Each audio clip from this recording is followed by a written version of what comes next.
Police Major Alan D. Castro, alleged suspect sa pagkawala ni Catherine Cabilon, ay nagsalita na at meron daw itong inamin kay PNP Chief Acorda. At yan po ang ating alamin.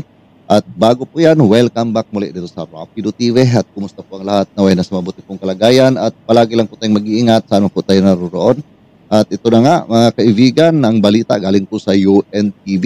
At huwag na po natin patagalin at panoorin na po natin ang balita na ito para malaman po natin itong inaamin ni Major Alan D. Castro. This morning, itong si Major Alan D. Castro at hinarap natin kay Chief PNP for the Chief PNP to be updated regarding this Camelon case. At yung pag-uusap namin, Major Alan D. Castro admitted that he knows the victim.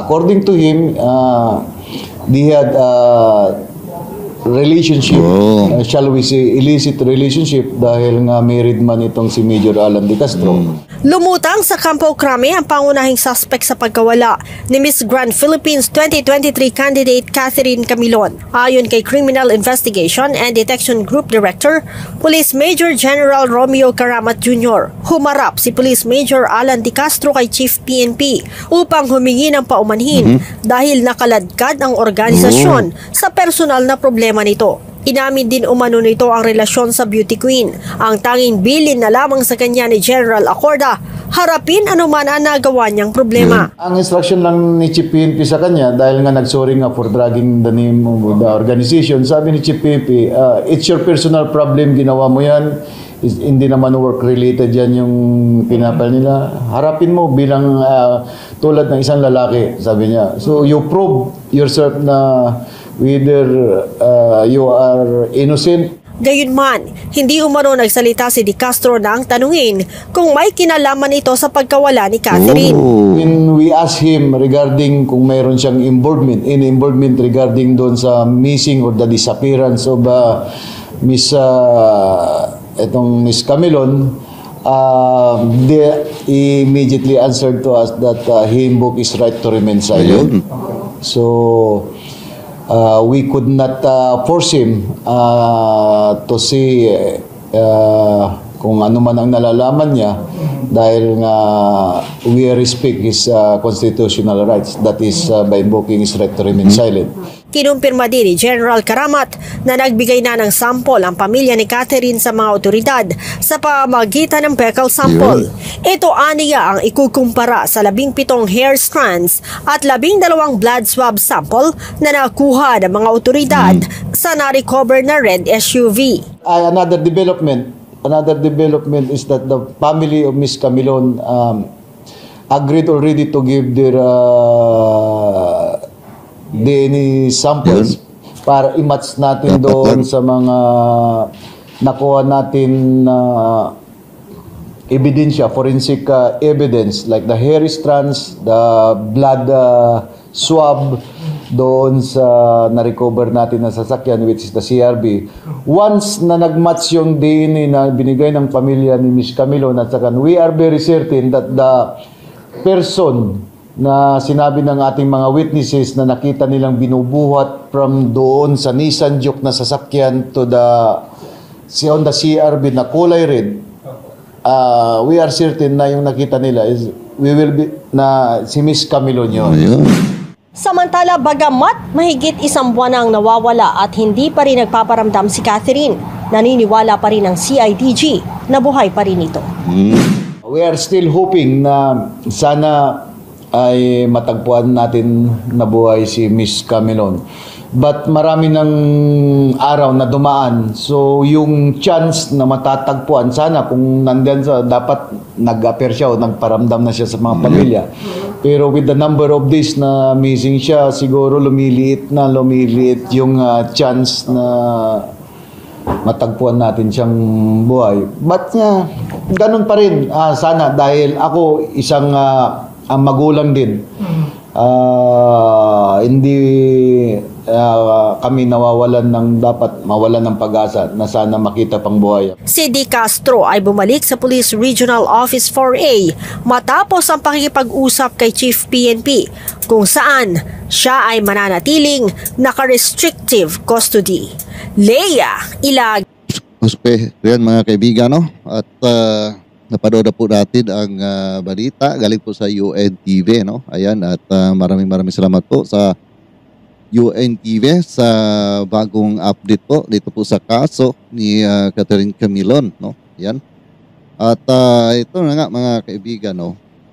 Pag-amin ni Police Major Alan De Castro na yung relationship nga nila ni Miss Catherine Camilon ay totoo po talaga na mayroon silang relasyon, di ba mga kaibigan? So, totoo po yung mga balita na pinubugbog po siya, sinasaktan siya nito po ni Major Alan De Castro, mga kaibigan. Siyempre,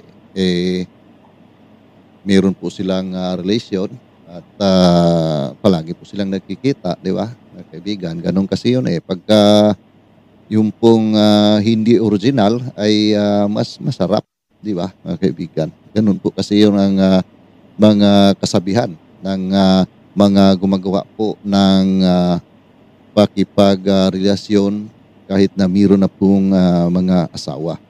So ayan, at base nga sa mga messages po na ating pong nabalitaan na ito nga si Miss Catherine Camilon ay nagsumbong doon po sa kanyang kaibigan na ganun nga gusto na niyang makipaghiwalay dito po kay Police Major Alan De Castro dahil hindi na po niya kaya ito pong ginagawa na pananakit, no?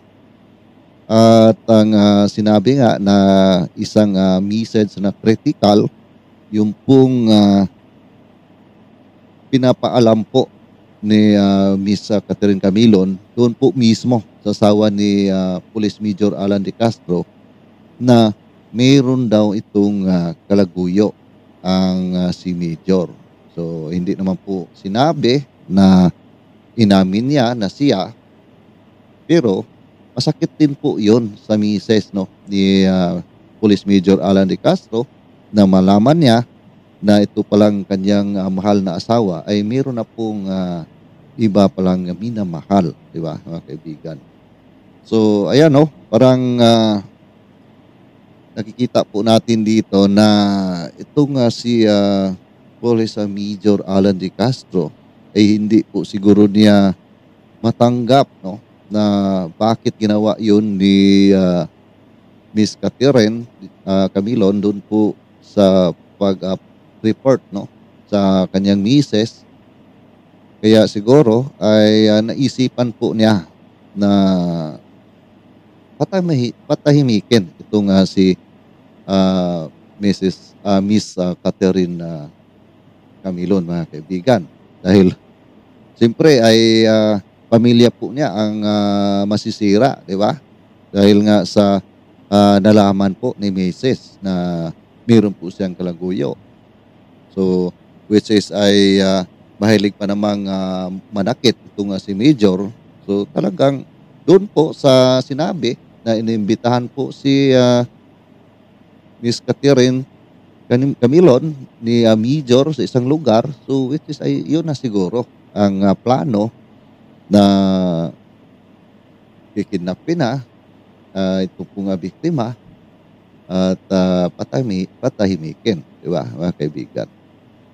So yun po ay atin lang pong obserbasyon, no? Actually hindi pa naman po talaga kumpirmado na ito nga si Police Major Alan De Castro ang gumawa nito pong biglaang pagkawala ni Miss Catherine Camilon. Pero base po dito sa mga balita natin pong nasubaybayan, no?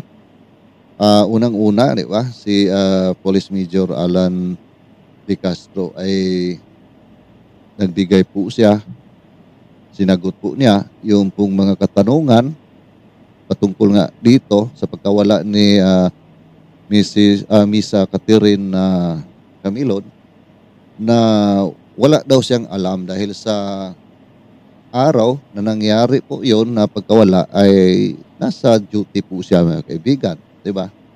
So yun po ang kanyang sagot, no? Pero sa ngayon po na tinanong po siya ulit ay nanahimik na po siya. Ayaw na po niyang magsalita. So doon pa lang mga kaibigan, meron po tayong talagang nakikita na meron pong kakaiba dito po kay Major Alan De Castro. Dahil hindi na po niya pinanindigan yung una po niyang sinabi na nasa duty po siya, di ba? Dahil siguro ito sa balita, no, na itong ang pamilya ni Camilon ay pumayag na magbigay po ng DNA sample doon nga sa nakuha ng mga buhok doon po sa pulang si RB at yung sa dugo, no. So baka ay naisip po niya na pagka lumabas na po yung DNA result ay malalaman na talagang si Catherine Camilon po yung babae na sinasabi ng dalawang witness na nakita po nila na binubuhat at tinatransfer po doon nga po sa pulang sasakyan na duguan. So nakita po ng mga witness ang mga nagbuhat. So siyempre yun po sila ay talagang iimbestigahan at alamin kung bakit nila yon ginawa, sinong nag-utos. So doon po ay talagang sa akin po nga nakita dito mga kaibigan ay kabado na po si Major na mabubuking na po siya dito. Kaya nanahimik na po siya ngayon, ayaw na po niyang magsalita. Na kahit man sa pag-deny na siya ang kasama ay wala na po siyang dinideny. Talagang nakasipir na po ang kanyang bibig na kaibigan. So, base na po dito sa pagbigay po no, ng sample ng DNA na talagang yun din po ang mga kinukomment no, ng ating pong mga kababayan. Kasi nung unang balita kahapon, no, di ba? Sabi po ay ipagliban muna, no? Hindi muna sila magbigay ng DNA sample. Kaya marami po ang ating mga kababayan na nag-comment na kung gusto po nila ng justisya na agaran po na makamit, eh bakit po ayaw magbigay ng DNA sample itong pamilya. So sabi nga ng chief si IDJ na naintindihan po nila ang mga pamilya. Pero sa ngayon po, ito na po ang balita na okay na po sila at magbigay na po sila ng DNA sample, mga kaibigan. So, dito na po magkaalaman ngayon. At base na rin po dito sa ating nabalitaan ngayon, mga kaibigan, na sinabihan nga ni PNP Chief Acorda na magpakalalaki po itong si Major Alan De Castro at harapin po niya itong kanya pong kinakasangkutan sa ngayon at humingi daw ito ng sorry dahil nga ay nakaladkad sa kanyang ginawa or sa nangyayari po, mga kaibigan, no, na dawit nga siya dito sa pagkawala ni Catherine Camilon. So doon pa lang humihingi na po siya ng sorry. Ay meron na po talaga tayong nakikita dito, mga kaibigan, no? So hindi na po siguro ito magtatagal at lalabas na po ang katotohanan po dito, mga kaibigan. Pero naman dito po sa pag-asa na makita pang buhay itong si Catherine Camilon, parang para sa akin po, mga kaibigan, ay kunting pag-asa na lang po siguro. Kunting-kunti na lang po ang pag-asa na buhay pa itong si Catherine Camilon. Dahil kung siya nga yung sinasabi na duguan na binuhat, no, nung tinatransfer nga doon po sa pulang si RB, siguro doon pa lang ay wala na po yun, mga kaibigan, wala na pong buhay yun, di ba? Parang tinatransfer po yun para i-travel kung saan po nila yun dadalhin. yung pong bangkay na yon. Sorry po no sa mga pamilya po ni Miss Camilon, pero parang ganun na po talaga no. So wala na po tayong magagawa no kung sakali man na wala na po talaga ay tanggapin na lang po natin na ganun talaga siguro ang kapalaran no? Pero siyempre ay ipagdasal pa rin po natin na sana ay buhay pa po siya at matagpuan pa po siya ng kanya pong pamilya. Dahil masakit po bilang magulang, no? Ako, meron din po akong mga anak, di ba? Masakit po na biglang mawala yung anak, di ba? Na mahal mo at hindi mo matanggap yun agad-agad na yung biglaan pong pagkawala, mga kaibigan. Lalong-lalo na sa katulad po dito na hindi po nga natin alam yung nangyayari kung siya ba ay pinahirapan muna or ano po ang ginawa sa kanya. Maganda po yun si Miss Camilon, di ba? Hindi po natin alam, mga kaibigan, no? Baka mayroon pong nangyayari pa na ginahasa muna, di ba? Malay po natin kung ano po ang talagang sinapit po niya dito po sa mga tao na kumuha po sa kanya. So ayan lang po muna ngayon, mga kaibigan, no? At ako po muli ay magpapasalamat sa inyong lahat, sa inyong patuloy po na pagsubaybay, pagsuporta dito sa aking YouTube channel, sa aking Facebook feeds.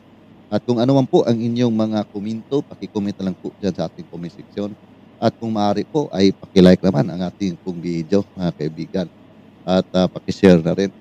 At sa lahat po nating kababayan, Luzon, Visayas at Mindanao at ating mga ka-OFW, ayan, maraming salamat po sa inyong lahat. At ako po muli ay magpaalam muna at see you po sa next video ko. God bless all of us at palagi lang po mag-iingat. Sa anong po tayo na po.